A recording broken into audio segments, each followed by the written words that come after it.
राधे राधे दोस्तों, सभी फ्रेंड्स को श्रीज कॉर्नर में स्वागत है। आज हम एक अलग स्टोरी लेकर आए हैं बच्चों के लिए। एक बार की बात है, एक जंगल के निकट दो राजाओं के बीच घोर युद्ध हुआ। एक जीता, दूसरा हारा। सेनाएं अपने नगरों को लौट गई, बस सेना का एक ढोल पीछे रह गया। उस ढोल को बजा बजा कर सेना के साथ गए भाड़ व चारण रात को वीरता की कहानियाँ सुनाते थे। युद्ध के बाद एक दिन आंधी हुई। आंधी के जोर में वह ढोल लुढ़कते भुड़कते एक सूखे पेड़ के पास जाकर टिक गया। उस पेड़ की सूखी टहनियाँ ढोल से इस तरह से सट गई थी कि तेज हवा चलते ही ढोल पर टकरा जाती थी और ठमाठम ठमाठम की आवाज़ होती।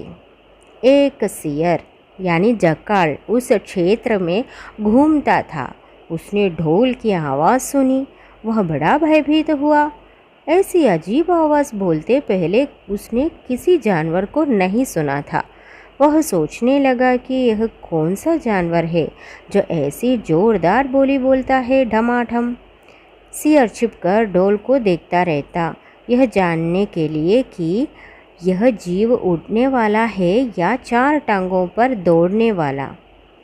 एक दिन सियर झाड़ी के पीछे छुपकर ढोल पर नज़र रखे थे। तभी पेड़ से नीचे उतरती हुई एक गिलहरी कूद कर ढोल पर उतरी। हल्की सी ढम की आवाज़ भी हुई। गिलहरी ढोल पर बैठी दाना कुतरती रही।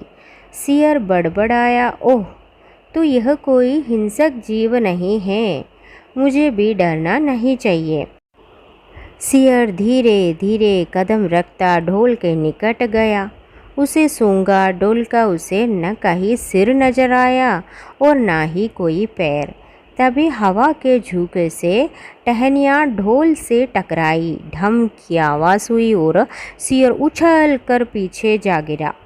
अब समझ आया। सियर उठने की कोशिश करता हुआ बोला, यह तो बाहर का खोल है, जीव इस खोल के अंदर है। आवाज़ बता रही है कि जो कोई जीव इस खोल के भीतर रहता है वह मोटा ताज़ा होना चाहिए, चर्बी से भरा शरीर, तभी ये ढम ढम की जोरदार बोली बोलता है।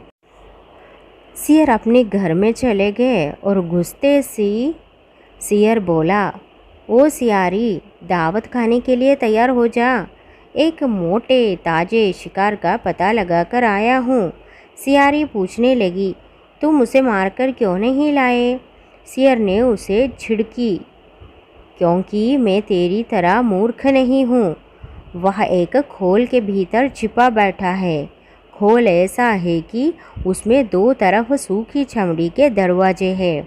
मैं एक तरफ से हाथ डाल उसे पकड़ने की कोशिश करता तो वह दूसरे दरवाजे से न भाग जाता। चांद निकलने पर दोनों ढोल की ओर गए। जब वह निकट पहुंच ही रहे थे कि फिर हवा से टहनियाँ ढोल पर टकराई और ढम ढम की आवाज़ निकली। सियर सियरी के कान में बोला, सुनी उनकी आवाज़?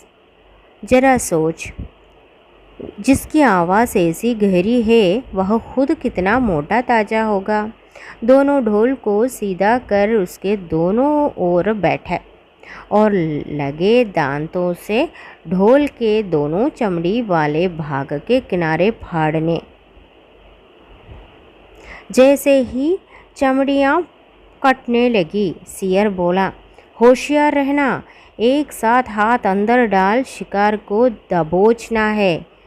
दोनों ने हूँ की आवाज़ के साथ हाथ ढोल के भीतर डाले और अंदर टटोलने लगे। अंदर कुछ नहीं था, एक दूसरे के हाथ ही पकड़ में आए। दोनों चिल्लाए, हैं, यहाँ तो कुछ नहीं है, और वे माथा पीट कर रह गए। तो आज की एक कहानी सभी बच्चों को और सभी को पसंद आए करके उम्मीद करती हूँ।